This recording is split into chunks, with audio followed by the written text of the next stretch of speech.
नमस्कार। राति 8 बजेको जनता समाचारमा स्वागत छ।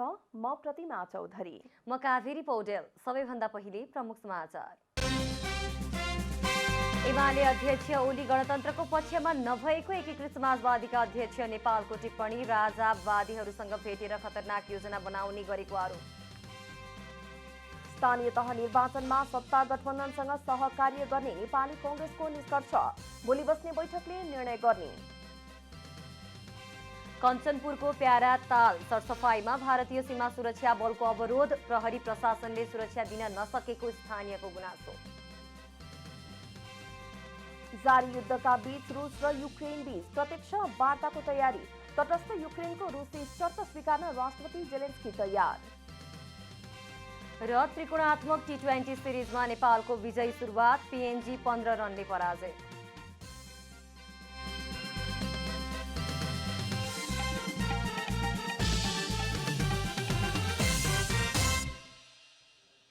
अब पूरा समाचार।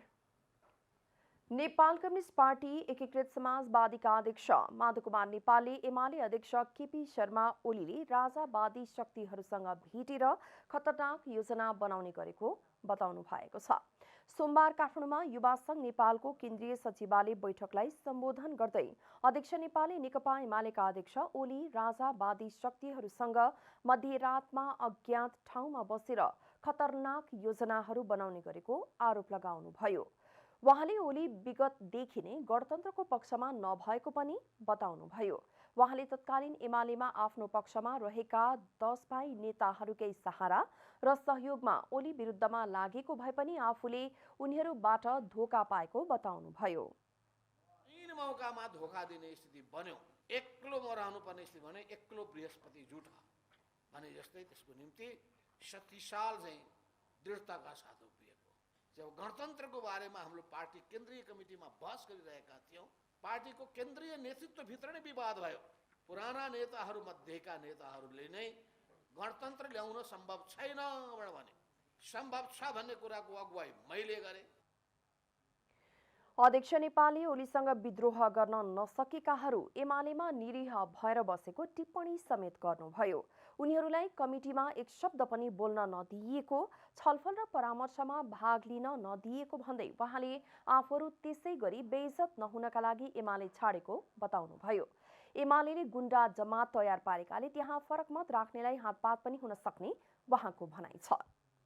हुन त पहिले पनि विदेशी जासुसी संस्थाका प्रमुखसँग मध्यरातमा बालुवाटारमै प्रधानमन्त्रीको निवासमा भेटघाट, एक्लै भेटघाट गरेको, गोप्य भेटघाट गरेको र नसुहाउँदो कूटनीतिक हिसाबले नसुहाउँदो भेटघाट गरेको कुरा त सार्वजनिक भइसकेकै छ। अध्यक्ष नेपालले समानुपातिक निर्वाचन प्रणाली र प्रत्यक्ष निर्वाचित राष्ट्रपति वा प्रधानमन्त्रीको व्यवस्थामा पार्टी उभिएमा वामदेव गौतम पनि समाजवादीमा आउन चाहेको बताउनुभयो। तर केपी शर्मा ओलीले प्रत्यक्ष निर्वाचित कार्यकारी भएर 5 वर्ष चलाउन पाए आफूहरूको हड्डी जाँतोमा पिसेर सिध्याइदिने भन्दै त्यसो गर्न नसकिने जवाफ दिएको उहाँले बताउनुभयो। एकचोटि चुनाव भएर 5 वर्षलाई छुन नसक्ने भइदिएको भए यो हाम्रा कसैका टाउका बाँकी रहने थिएन। केपीले बाँकी राख्ने थिएन। केपी ओली 5 वर्षको निम्ति छुन नसक्ने राष्ट्रपति भएर चुनेर आएको भए सबैलाई चाहिँ त्यो पुरै पेलेर त्यो जाँतोमा पिसेर सिधाइदिए। उहाँले पार्टीका युवाहरूलाई आगामी स्थानीय तहको निर्वाचनमा केन्द्रित हुन निर्देशन समेत दिनुभयो। नेपाली कांग्रेसले स्थानीय तह निर्वाचनमा सत्ता गठबन्धनसँग सहकार्य गर्ने भएको छ। सोमबार पार्टी कार्यालय सानेपामा बसेको केन्द्रीय समितिको बैठकले गठबन्धनसँग सहकार्य गरेर नै स्थानीय तह निर्वाचनमा पार्टी सहभागी बन्ने निष्कर्ष निकालेको हो। बैठकपछि पार्टी प्रवक्ता डाक्टर प्रकाश शरण महतले अधिकांश सदस्यले गठबन्धन गरेर जानुपर्ने सुझाव दिएको र सोही अनुसार मंगलबार बस्ने केन्द्रीय समितिको बैठकले प्रस्ताव पास गर्ने बताउनुभयो। बैठकमा कतिपय सदस्यहरूले गठबन्धन नगरिकन कांग्रेस निर्वाचनमा जानुपर्ने धारणा राखेको समेत प्रवक्ता महतले बताउनुभयो। वस्तुस्थिति छ, त्यसका आधारमा कहाँ तालमेल गर्ने, कहाँ नगर्ने, कहाँ फ्रेन्डली प्रतिस्पर्धा गर्ने, कहाँ सँगै मिलेर जाने त्यसको निर्कुल गर्नुपर्छ र केन्द्रले एउटा चाहिँ सैद्धान्तिक निर्णय दिनुपर्छ भन्ने नै सुझाव सल्लाह साथीहरूको आएको छ। यसै यिनै सुझाव सल्लाहका आधारमा भोलि 3 बजे केन्द्रीय समितिको बैठक बसेर हामीले त्यसमा यही सुझाव सल्लाहको आधारमा प्रस्ताव तयार हुन्छ र त्यो प्रस्तावलाई पारित गर्ने काम भोलि हुन्छ। प्रवक्ता महतले पार्टीको अर्को केन्द्रीय समिति बैठक मंगलबार बस्ने र केन्द्रीय समितिका सदस्यहरूको धारणा अनुसार नै सैद्धान्तिक निर्णय सहित प्रस्ताव पास हुने बताउनुभयो। पार्टी सभापति शेरबहादुर देउवाले एकलौटी निर्णय गरेको भन्दै डाक्टर शेखर कोइराला पक्षले बारम्बार असन्तुष्टि व्यक्त गर्दै आएको छ। पछिल्लो पटक पार्टी सभापति देउवाले तरुण दल र नेवी संघमा गर्नुभएको नियुक्तिलाई लिएर पार्टीमा थप खटपट बढ्ने देखिएको छ। गत चैत 9 गते नेपाली कांग्रेसका सभापति शेरबहादुर देउवाले पार्टीका भारती संघ तरुण दल अध्यक्षमा विद्वान गुरुङ र नेवी संघ अध्यक्षमा दुजाङ शेर्पालाई नियुक्ति गर्नुभएको विषयलाई लिएर पार्टीमा विवाद बढेको छ। कांग्रेस नेता डाक्टर शेखर कोइराला पक्षले उक्त निर्णयलाई पार्टी सभापतिको एकलौटी निर्णय भन्दै यसअघि पार्टी कार्यालय सानेपामा प्रदर्शन समेत गरेको थियो। कोइराला निकट तरुण र विद्यार्थी नेताहरूले भारतीय संस्थाहरूमा सभापति देउवाले एकाधिकारपूर्ण मनोनयन गरेको भन्दै सोमबार छुट्टै खबरदारी सभा गरेको छ। पार्टीभित्रको 41% मतको अवमूल्यन गरी पार्टीलाई एकलौटी ढङ्गबाट अघि बढाएको उनीहरूको आरोप छ। न्यूनतम राजनीतिक संस्कार पनि नदेखाएको यसअघि पार्टीलाई अगाडि बढाउने जुन काम भयो यो गलत हो। कार्य समिति सबै एकलौटी भयो, कार्य सम्पादन समिति एकलौटी भयो, संसदीय बोर्ड एकलौटी भयो, विभाग गठन गर्दा एकलौटी भयो। त्यसको प्रतिद्वन्दी आफूसँग प्रतिस्पर्धी गर्ने साथीसँग कुनै पनि सम्बन्ध नभए कुनै पनि राजनीतिक संस्कार पार्टीले चलायमान बनाउनु पर्ने भारतीय संस्थाहरूलाई सभापतिले आफू अनुकूल बनाएको र 14औं महाधिवेशनपछि पनि नेतृत्वको कार्यशैली परम्परागत भएको उनीहरूको भनाइ छ। 14औं महाधिवेशनपछि पार्टीको कार्यशैली पार्टी सञ्चालनको पद्धति चाहिँ नै फेरिनुपर्छ भन्ने हाम्रो उद्घोष थियो। तर 14औं महाधिवेशनपछि पार्टी सञ्चालनको पद्धति परम्परागतै देखियो। पार्टी सभापतिज्यूले गुणगत रूपबाटै आफूसँग असहमति राख्ने, आफूलाई मत नहाल्ने पार्टीका साथीहरूलाई फरक व्यवहार देखाउन थाल्नुभयो। त्यो मनोनयनमा पनि देखियो र पछिल्लो समय नेवी संघ र तरुण दलको नेतृत्व घोषणा गर्दाखेरि पनि त्यो उहाँले प्रदर्शन गर्नुभयो। तर यता संस्थापन पक्षका नेताहरूले भने केन्द्रीय कार्यसमितिले दिएको अधिकार अनुसार नै सभापतिले निर्णय गरेको भन्दै विरोधको कुनै अर्थ नरहेको दाबी गरिरहेका छन्। तरुण दल र नेवी संघका साथीहरू जसले यो निर्णयको विरोध गर्छु भनेर लागेको छ त्यो नगर्न उहाँहरूलाई आग्रह गर्न चाहन्छु। किनभने निर्णय 1 परिवर्तन हुँदैन, 2 यसले पार्टीलाई पनि राम्रो गर्दैन, 3 उहाँहरूलाई पनि यसले उहाँहरूको पोलिटिकल फ्युचरमा पनि यसको राम्रो इम्प्रेसन हुँदैन। स्थानीय तह निर्वाचन नजिकिँदै गएका बेला पार्टीभित्र सामान्य विषयलाई विवादित बनाउन नहुने नेताहरूको भनाइ छ। क्यामेरामा जयराज थपलियाका साथ महेश कठायत, काठमाडौँ। आगामी वैशाख 30 गते सम्पन्न हुने स्थानीय तह निर्वाचनमा 1,77,33,723 जना मतदाताले भाग लिन पाउने भएका छन्।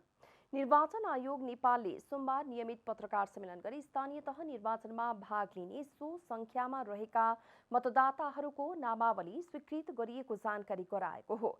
जसअनुसार 87,41,530 महिला मतदाता, 89,92,010 पुरुष मतदाता र 183 अन्य मतदाताहरू रहेको आयोगका प्रवक्ता शालिग्राम शर्मा पौडेलले बताउनुभयो। स्थानीय तह निर्वाचनमा 10,756 मतदान स्थल र 21,955 मतदान केन्द्र तोकिएको समेत आयोगले जनाएको छ। आयोगका प्रवक्ता पौडेलले स्थानीय तह निर्वाचन प्रयोजनका लागि 77 जना मुख्य निर्वाचन अधिकृत र 676 जना निर्वाचन अधिकृतहरू तोकिएको र उनीहरूको नामावली चैत्र 13 गतेको गोरखापत्रमा प्रकाशित गरिएको समेत बताउनुभयो। स्थानीय तह निर्वाचन 2079 मा भाग लिन पाउने अन्तिम मतदाता नामावली आयोगबाट मिति 78/12/13 मा स्वीकृत भएको छ। सो बमोजिम 87,41,530 महिला, 89,92,010 पुरुष तथा 183 अन्य गरी जम्मा 1,77,33,723 मतदाता कायम भएका छन्। त्यसै गरी कुल 10,756 मतदान स्थल र 21,955 मतदान केन्द्र कायम भएका छन्। यसैबीच निर्वाचन आयोग नेपालले मतपत्र छपाईका लागि मेसिन लगायतका सामग्रीहरू तयारी हालतमा राख्न जनक शिक्षा सामग्री केन्द्रलाई निर्देशन दिएको छ। त्यसैगरी आयोगले स्थानीय तह निर्वाचन प्रयोजनका लागि यही चैत्र 15 गतेबाट कल सेन्टर सञ्चालनमा ल्याउन लागिएको पनि जनाएको छ।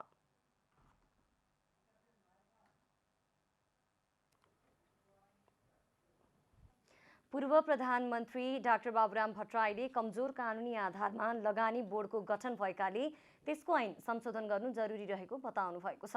प्रतिनिधि सभा अन्तर्गतको अर्थ समितिले लगानी बोर्डसँग गरेको छलफलमा बोल्दै पूर्व प्रधानमन्त्री डाक्टर भट्टराईले बताउनु भएको हो।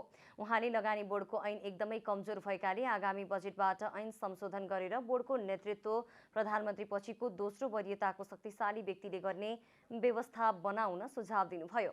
बोर्डले एकल बिन्दुमा सेवा प्रवाह गर्ने हो भने प्रत्यक्ष प्रधानमन्त्रीको मातहतमा राखेर लगानी बोर्डले गरेका निर्णय कसैले काटछाँट गर्न नमिल्ने बनाउनुपर्ने डाक्टर भट्टराईले बताउनुभयो। यो लगानी बोर्ड त बेकारमा अहिले भएको उद्योग विभागको जुन एउटा शाखा छ त्यसैको अर्को शाखा जस्तो अर्को शाखा थपेर के अर्थ हुँदैन। यसको जरुरत यहाँनिर छ।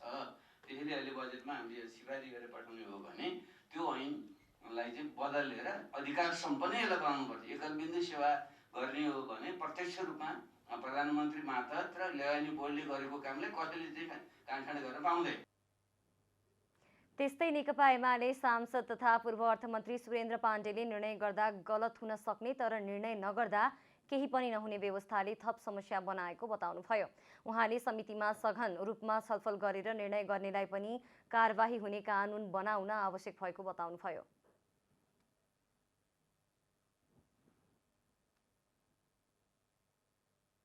एउटै वान्टोर भने पनि एकल बिन्दु सेवामा विभिन्न मन्त्रालयहरूको निर्णय प्रक्रिया अलग अलग हुँदाखेरिमा कुरोमा त्यो भए पनि व्यवहारमा चाहिँ त्यसले कुनै रिजल्ट दिएको छैन।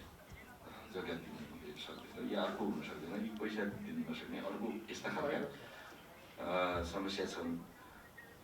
यो बारेमा अलिकति सघन छलफलले मैले चाहिँ आवश्यकता देख्छु। यो चाहिँ इन्भेस्टमेन्ट बोर्ड, अर्थ मन्त्रालय, उद्योग मन्त्रालय र भूविस्तार मन्त्रालय, वन मन्त्रालय सहित राखेर यसको छलफलको एउटा आवश्यकता छ। त्यस्तै छलफलमा लगानी बोर्डका प्रमुख कार्यकारी निर्देशक सुशील भट्टले एकल बिन्दु सेवा कार्यान्वयन गर्न नसकिएको बताउनु भएको छ। उहाँले बोर्डबाट एकल बिन्दु सेवा दिन खोज्दा कामले तीव्रता पाउन नसकेको दावी गर्नुभयो। एकल बिन्दु सेवा प्रणालीलाई फिजिकली चाहिँ लगानी बोर्डमा राख्नु त्यति चाहिँ भायबल देखिएन। इन टर्म्स अफ प्रोजेक्ट त हामीसँग यही 4-5वटा प्रोजेक्ट निर्माण चरणमा र 30वटा प्रोजेक्ट चाहिँ विकास चरणको विभिन्न चरणमा छन् भने इन नम्बर्स त हामीले धेरै नम्बर अफ प्रोजेक्टमा डिल गर्ने पनि होइन जस्तो लाग्छ।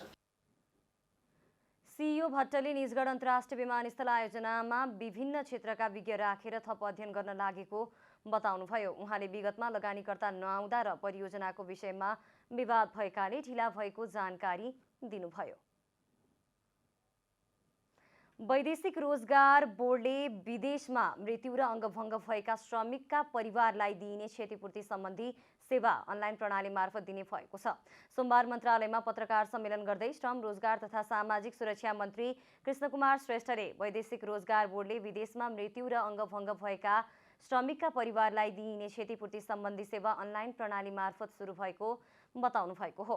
उहाँले वैदेशिक रोजगारीमा जाने श्रमिकहरूको सेवा प्रवाह थप प्रभावकारी बनाउनका लागि विभागबाट दिन आर्थिक सहायता लगायत अन्य सेवा अनलाइनबाट सुरु गरिएको बताउनुभयो। मन्त्री श्रेष्ठले एकपटक वैदेशिक रोजगारमा गएर फर्किएकाले फेरि विदेश जाँदा अभिमुखीकरण तालिमको कक्षा लिनु नपर्ने व्यवस्था गरेको बताउनुभयो। बोर्ड मार्फत क्षतिपूर्ति लिन अनलाइनबाटै आवेदन दिएर सिधै बैंक खातामा भुक्तानी लिन सकिने व्यवस्था लागू भएको भन्दै मन्त्री श्रेष्ठले पीडित श्रमिक र उनीहरूको परिवारलाई क्षतिपूर्ति र बिमा रकम पाउन सहज हुने विश्वास व्यक्त गर्नुभयो।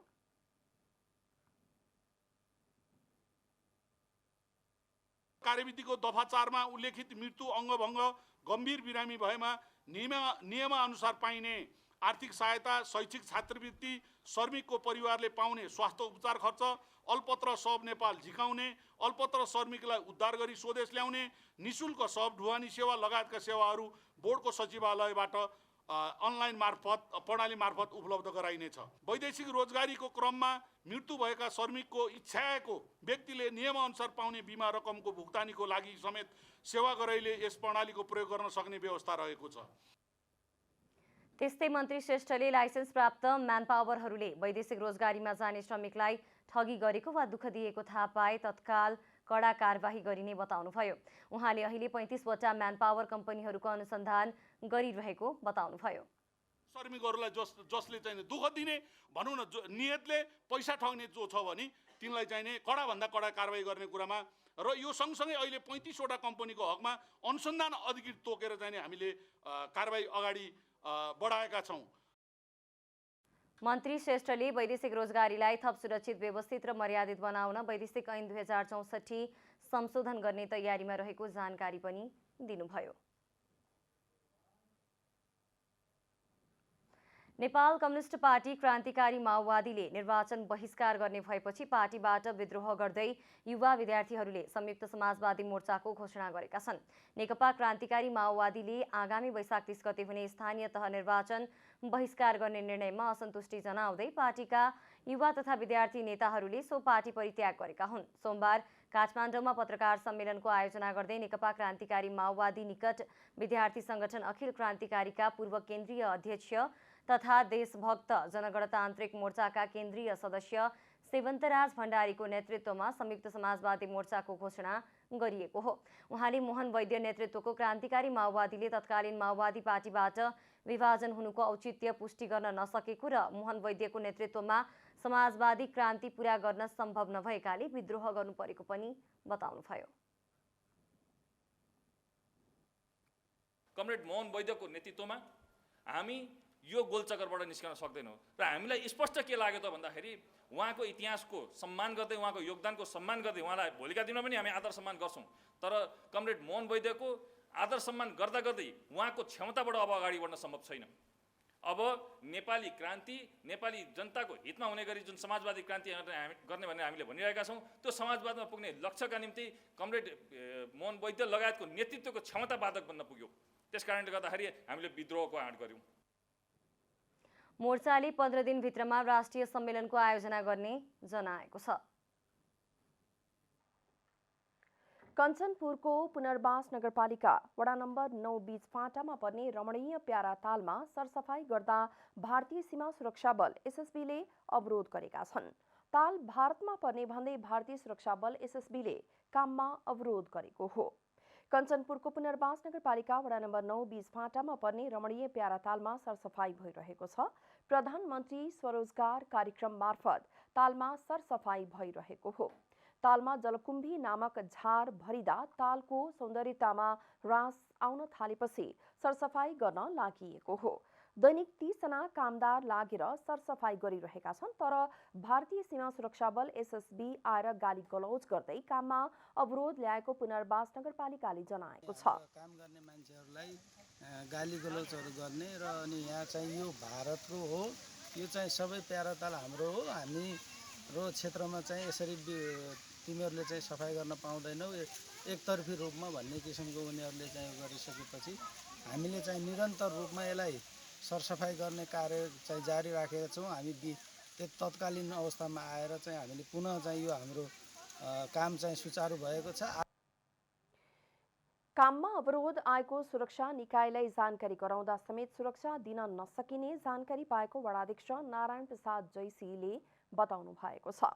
भारतीय एसएसबीबाट बारम्बार धम्की आउने गरेकाले स्थानीय त्रासमा बाँचिरहेका छन्।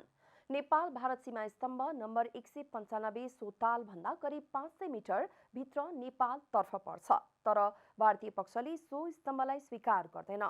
अहिलेसम्म स्थानीयले सीमा सुरक्षा गर्दै आए पनि नेपालको सुरक्षा निकाय भने मौन रहेको स्थानीयको गुनासो छ। भारतीय एसएसबीको अवरोधका बावजुद पनि तालमा सरसफाई गर्ने काम चलिरहेको छ।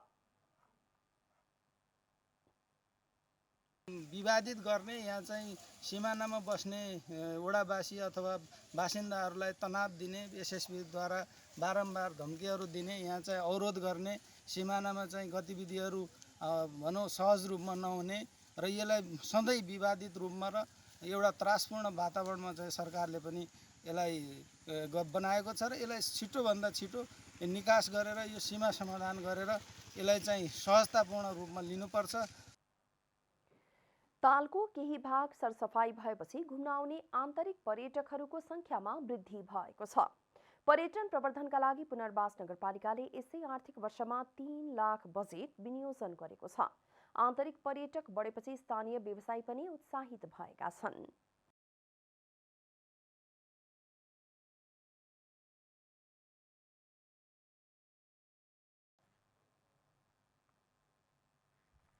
बीस वर्षभन्दा अगाडि गरिने विवाह बाल विवाह हो, जुन आजसम्म पनि समाजबाट हट्न सकेको छैन। अभिभावकमा ज्ञानता र किशोर किशोरीमा राम्रो शिक्षा नहुँदा पनि बाल विवाह रोक्न सकिएको छैन। बाल विवाह भन्नाले कुनै पनि राष्ट्रको कानुनमा विवाह गर्न उपयुक्त भनी तोकिएको उमेर भन्दा कम उमेरमा गरिने विवाहलाई बुझाउँछ। सामान्यतया 18 वर्ष भन्दा कम उमेरमा गरिने विवाहलाई बाल विवाह भनिन्छ। विभिन्न देशमा विवाह गर्न योग्य उमेर भनेर आफ्नै कानुनी रूपमा निर्धारित उमेर तोकिएको छ। बालिकाको लागि 18 वर्ष भन्दा माथि र बालको हकमा 20 वर्ष भन्दा माथि विवाह गर्न उपयुक्त उमेर भनेर कानुनमा तोकिएको छ। नेपाली समाजमा छोरीको शिक्षामा लगानी गर्न नखोज्नुको पछाडि धार्मिक तथा सामाजिक कारणहरू रहेका छन्। पुण्य कमाउने नाममा छोरीको विवाह छिटो गरिदिन्छन्। त्यसैगरी तराई समाजमा छोरीको लागि पर्याप्त दाइजो दिनुपर्ने बाध्यता भएकोले पनि किशोरी उमेरमा नै विवाह गरिदिन पुग्छन्। छोरी जति नै पढे पनि दाइजो नदिएमा उक्त छोरीले घरेलु हिंसा, शोषण, यातना भोग्नु परेकै छ। यसै सन्दर्भमा बालबालिकाको हक हितका लागि काम गर्दै आएको बालबालिका शान्ति क्षेत्र अभियान सिजपले सोमबार काठमाडौँमा बाल विवाह अन्त्यका लागि धर्मका असल प्रावधान, प्रचलन, चुनौती र बाल विवाह नामक अन्तर्क्रिया गरेको छ। बालबालिकाहरूमाथि हुने अहिलेको एउटा हिंसा, दुर्व्यवहार समस्याको रूपमा रहेको बाल विवाह हो। नेपालका धेरैजसो जिल्लाहरूमा बाल विवाह हुन्छ र यो बाल विवाह अन्त्य गर्नका लागि हामी विभिन्न सेक्टरहरूसँग काम गर्छौँ। विभिन्न पक्षहरूसँग काम गर्ने क्रममा यसपटक धर्मगुरुहरूसँग हामीले एउटा छलफल कार्यक्रम राखेका हौँ र हाम्रो धर्म दर्शनहरूले के भन्छ, विभिन्न धर्महरूले चाहिँ हामीले चाहिँ धर्मले दिएन, यो गर्यो त्यो गर्यो त्यस कारण विवाह गरेको भन्छौँ नि त। त्यस कारण चाहिँ साँच्चीकै धर्ममा त्यस्तो बाल विवाह गर्नुपर्छ भन्ने लेखेको छ त। स्वयं धर्मगुरुहरूको भनाइ हामीले सुन्न खोजेका हौँ र धर्मगुरुहरूको भनाइ लिएर सबैलाई यो धर्मका नाममा बाल विवाह गर्न हुन्न है भन्ने मेसेज दिनका लागि यो कार्यक्रम आयोजना गरेका हौँ। अभिभावकमा अज्ञानता र किशोर किशोरीमा राम्रो शिक्षा नहुँदा पनि बालबालिकाहरू बाल विवाहमा फस्ने गरेका छन्। परिवारले बालबालिकाको भविष्यको सुनिश्चितताका निम्ति, विशेषतः बालिकाहरूको आर्थिक भविष्यको सुनिश्चितताका निम्ति, त्यो सुरक्षाका निम्ति दबाब दिने गरेको। राम्रो केटा आयो भने किन छोड्ने भन्ने खालको अभ्यासबाट त्यो गाइडेड छ। युवतीहरूको आर्थिक भविष्य श्रीमानमा पर निर्भर होइन, आत्मनिर्भर भविष्य छ। यदि उनीहरूलाई स्वरोजगार बनाउन सक्यौँ, उनीहरूलाई सिपमूलक बनाउन सक्यौँ, उनीहरूको शिक्षामा लगानी गर्न सक्यौँ भने ऊ स्वतन्त्र ढङ्गले आफ्नो आर्थिक भविष्य सुरक्षित गर्न सक्छ भन्ने कुराको प्रमाणित सचेतना हामीले दिन सक्नुपर्छ। कतिपयले धर्मका कारण बाल विवाह बढिरहेको भने तापनि वेद र हरेक धर्मले बाल विवाहलाई गलत नै मानेको छ। वेदमा र धर्मशास्त्रहरूले बाल विवाहलाई प्रश्रय दिएको छैन, तर पनि समाजमा अहिले पनि बाल विवाह भइरहेका छन् र धर्मशास्त्रले नै बाल विवाहलाई छुट दिएको छ भन्ने कुरा मानिसहरूले गर्छन्। त्यो गर्नका लागि अथर्ववेद र ऋग्वेदमा कहीँ पनि छैन, तर मनुस्मृति अनि पारस्कर स्मृतिमा यी कुराहरू आएका छन्। बाल विवाहका त्यहाँ कुराहरू टिपेका छन्। त्यहाँ आचार अध्यायमा त्यो कुरा छैन। आचार अध्याय भनेको धर्म। केही वर्ष यताको तथ्याङ्क हेर्ने हो भने 15 देखि 19 वर्षसम्मका 19% किशोर किशोरीको विवाह भएको छ। 8%ले 15 वर्षभन्दा मुनिका बालबालिकाको विवाह भएको छ। 15 देखि 19 वर्षका किशोरीहरू 17%ले आमा बनेका छन्। क्यामेरामा शैलेन्द्र गोविन्द अमात्यका साथ यशोधा चौलागाई, काठमाडौँ। आधुनिकतासँगै लोप हुँदै गएका संस्कार र संस्कृति जगेर्ना गर्न लुम्बिनी र हिमाली भेगमा प्रचलित तथा लोपोन्मुख नाचगानको संरक्षण गर्न आवश्यक देखिएको छ। यसै सन्दर्भमा लुम्बिनी प्रदेशका विभिन्न जात जातिमा प्रचलित खाना, सामग्री तथा विभिन्न जात जातिको सांस्कृतिक नाचगान सहित बाँके राष्ट्रिय निकुञ्जको मध्यवर्ती पर्यटकीय क्षेत्रमा पहिलो पटक मौलिक रैथाने भोजनको मेला आयोजना गरिएको छ। गाभर भ्याली होमस्टे एसोसिएसनको राष्ट्रिय सम्मेलन तथा विभिन्न जात जातिको मौलिक खालका परिकार तथा घरमा निर्मित सामग्रीको किनमेल मेला चैत 11 गतेदेखि 13 गतेसम्म भएको थियो। मेलामा लुम्बिनी प्रदेशका विभिन्न जात जातिमा प्रचलित खाना सामग्री तथा विभिन्न जात जातिको सांस्कृतिक नाचगान समेत भएको थियो। त्यस्तै मेलामा 68 जिल्लाका 1000 भन्दा बढी होमस्टे सञ्चालकहरूको सहभागिता रहेको थियो। मौलिक भोजनमा लुम्बिनी क्षेत्रसहित 68 जिल्लामा बसोबास गर्ने थारू, मगर, राई, लिम्बू, मधेसी तथा अन्य जात जातिहरूले आफूले उत्पादन गरेको वस्तु आफैले घरमै उत्पादन गरेर मेलामा प्रदर्शन गरिएको र बिक्री वितरण भएको थियो। स्थानीय उत्पादनलाई बजारीकरण गर्न स्वदेशमा मात्र नभए विदेशमा निर्यात गर्न उत्प्रेरण गर्ने उद्देश्यले मेला आयोजना गरिएको आयोजकले जनाएको छ। महोत्सवमा थारू समुदायको परम्परागत मौलिक पोसाक पछिल्लो पुस्तालाई जानकारीको लागि प्रदर्शन गरिएको थियो। भोजन मेलामा हामीले भोजनका परिकार मात्रै छैनन्, हाम्रा समुदायमा भएका लुम्बिनी प्रदेशभरि रहेका हस्तकला उद्यमीहरूले चाहिँ उत्पादन गरेका, हातले बुनेका गाउँका दिदीबहिनीहरूले चाहिँ विभिन्न समुदायहरूले उत्पादन गरेका ती विषयवस्तुहरू पनि हामीले यहाँ पस्किन सफल भएका छौँ। खानपानका परिकारहरूलाई पुनर्जागृत गर्नुपर्छ र ती खानपानका परिकारहरू चाहिँ व्यावसायीकरण गर्दै त्यसबाट चाहिँ हामीले आर्थिक समृद्धि गर्न सकिन्छ। त्यस्तै होमस्टे एसोसिएसनका विदेश विभाग सदस्य पूर्णचन्द्र उपाध्यायले घरेलु मौलिक उत्पादन जोगाउनकै लागि 2 दिने मेला आयोजना गरेको बताउनुभयो। रैथाने चिजको संरक्षण गर्ने, हाम्रो कुराहरूलाई संरक्षण गरेर हाम्रो पैसा हाम्रै देशमा जोगाउने र हाम्रो आय स्रोत बढाउने भन्ने उद्देश्यका साथ यो समग्र क्रियाकलाप भएको छ। पुरै रैथाने छ, हाम्रै मौलिकपन छ। अब यसलाई संरक्षण गर्ने र यही ठाउँमा स्वरोजगार पनि सृजना गर्ने र हाम्रा मौलिक कुराहरूलाई खाने पिउने र स्वस्थ रहने। घरेलु उत्पादनमा बढाएर उत्पादित वस्तुलाई बजारीकरण गर्दै आएको रैथाने एग्रो प्रोडक्ट्स नेपालका सचिव आरबी राईले जानकारी दिनुभयो। उहाँले रैथाने उत्पादन बढाउनका लागि किसानहरूलाई पुरानो धान, गहुँ, मकै लगायतका खाद्यान्न उत्पादन गराउन प्रोत्साहन गरिने बताउनुभयो। विशेष गरिकन हाम्रा रैथाने बिउ बिजन, रैथाने बालीहरू संरक्षण हुन जरुरी छन्। पर्यटनको विकासको आधारको रूपमा पनि यी रैथाने हाम्रा मौलिक खानाहरू असाध्यै महत्त्वपूर्ण छन्।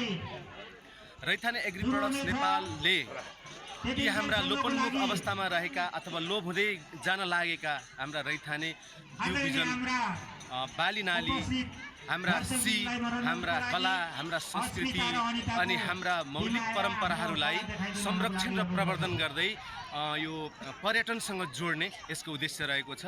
मौलिक खानाको स्वादसँगै महोत्सव अवलोकन गर्न आएका पाहुनालाई विभिन्न जात जातिमा प्रचलित नाच अवलोकन गर्ने व्यवस्था गरिएको थियो। समुदायमा प्रचलित सख्या, झुम्रा, छोक्रा, पैया, लट्ठा, मयूर नाच प्रदर्शन गरिएको थियो। हिमाली तथा पहाडी भेगमा प्रचलित कुर्कुटी, सल्यानी, टप्पा, झ्याउरे लगायतका नाच महोत्सवमा हेर्ने व्यवस्था मिलाइएको थियो। अब आर्थिक समाचार।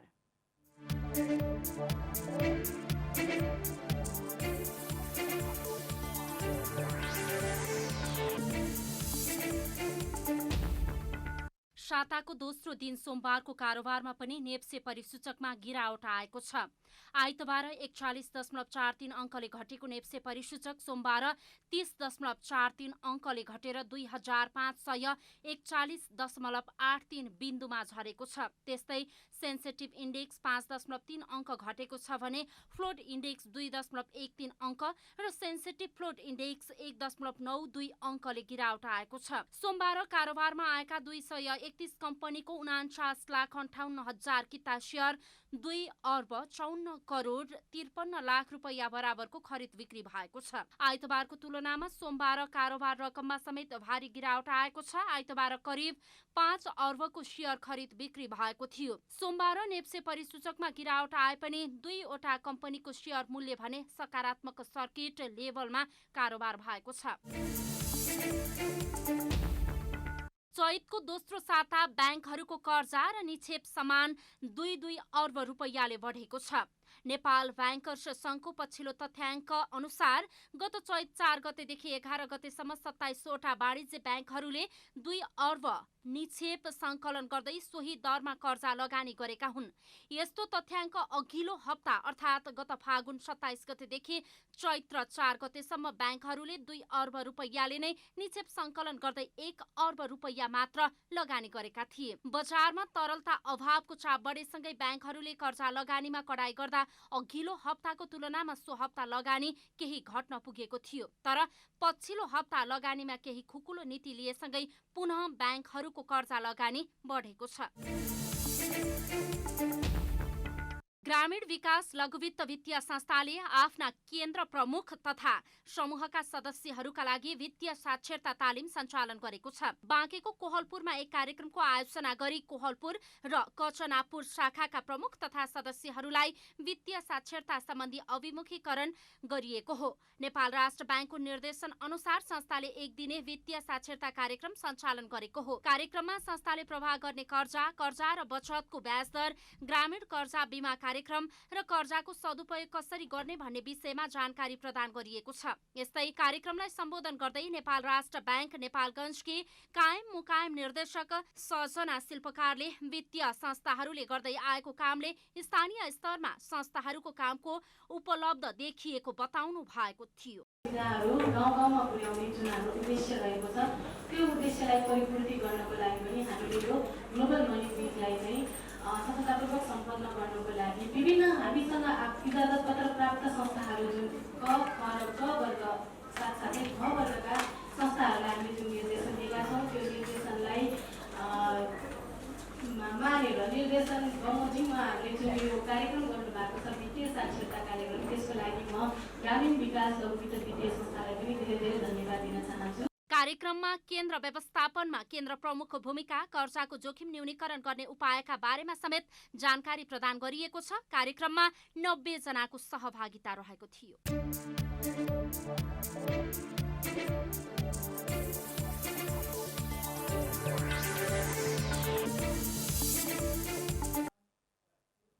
अब खेलकुद समाचार।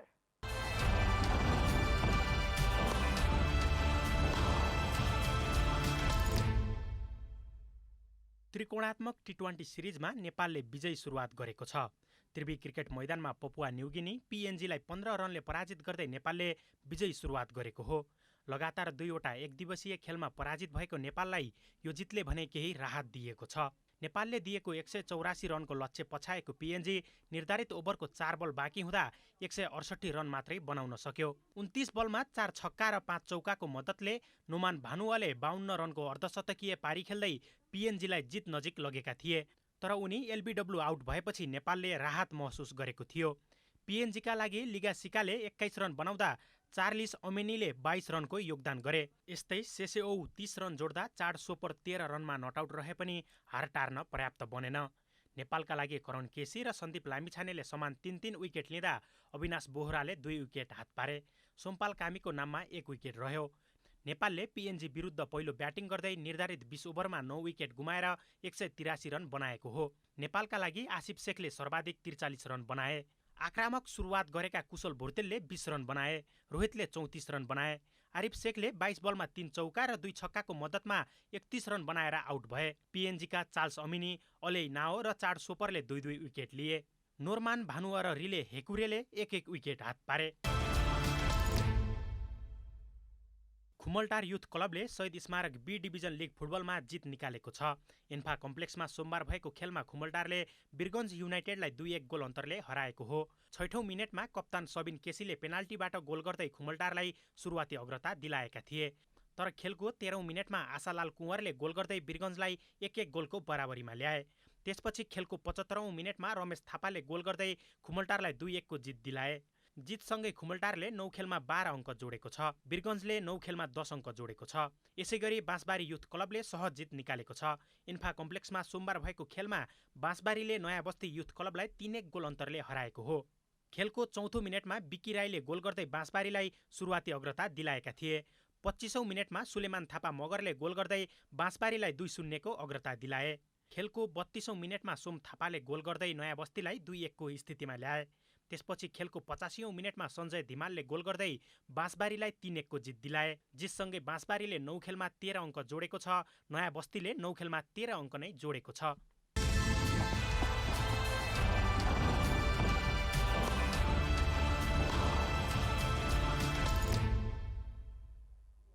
अब मौसम समाचार।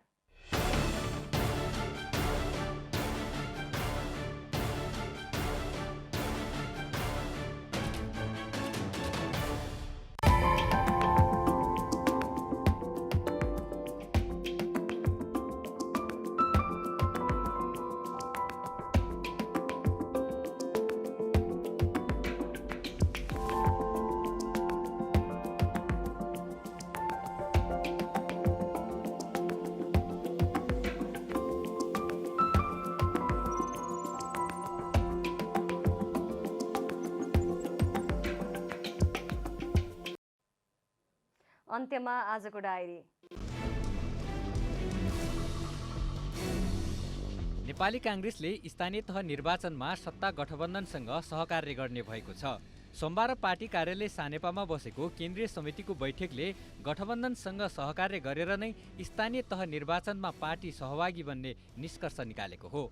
बैठकपछि पार्टी प्रवक्ता डाक्टर प्रकाश शरण महतले अधिकांश सदस्यहरूले गठबन्धन गरेरै जानुपर्ने सुझाव दिएको र सोही अनुसार मङ्गलबार बस्ने केन्द्रीय समितिको बैठकले प्रस्ताव पास गर्ने बताउनुभयो। आगामी वैशाख 30 गते सम्पन्न हुने स्थानीय तह निर्वाचनमा 1,77,33,723 जना मतदाताले भाग लिन पाउने भएका छन्। निर्वाचन आयोगले सोमबार नियमित पत्रकार सम्मेलन गरी स्थानीय तह निर्वाचनमा भाग लिने सो संख्यामा रहेका मतदाताहरूको नामावली स्वीकृत गरिएको जानकारी गराएको हो। साताको दोस्रो दिन सोमबारको कारोबारमा पनि नेप्से परिसूचकमा गिरावट आएको छ। आइतबार 41.43 अङ्कले घटेको नेप्से परिसूचक सोमबार 30.43 अङ्कले घटेर 2541.83 बिन्दुमा झरेको छ। सोमबार कारोबारमा आएका 231 कम्पनीको 49,58,000 किता सेयर 2,54,53,00,000 रुपियाँ बराबरको खरिद बिक्री भएको छ। आइतबारको तुलनामा सोमबार कारोबार रकममा समेत भारी गिरावट आएको छ। रुसी गोलाबारीबाट ध्वस्त भएको मारियोपोलका हजारौं सर्वसाधारणलाई रुसले जबरजस्ती आफ्नो भूभागमा लगेको युक्रेनले आरोप लगाएको छ। युक्रेनी बन्दरगाह सहर मारियोपोलमा पछिल्लो 2 सातादेखि रुसी आक्रमण जारी छ। रसियाले मारियोपोलको पूर्वमा रहेको बेन्जिमेनमा रहेको अस्थायी शिविरमा अनुमानित 5,000 जनाको बसोबास गराएको स्याटेलाइट तस्बिरहरूमा देखिएको छ। त्रिकोणात्मक टी20 सिरिजमा नेपालले विजयी सुरुवात गरेको छ। तिर्बी क्रिकेट मैदानमा पपुवा न्युगिनीलाई 15 रनले पराजित गर्दै नेपालले विजयी सुरुवात गरेको हो। नेपालले दिएको 184 रनको लक्ष्य पछ्याएको पिएनजी निर्धारित ओभरको 4 बल बाँकी हुँदा 168 रन मात्रै बनाउन सक्यो। नेपालले पिएनजी विरुद्ध पहिलो ब्याटिङ गर्दै निर्धारित 20 ओभरमा 9 विकेट गुमाएर 183 रन बनाएको छ।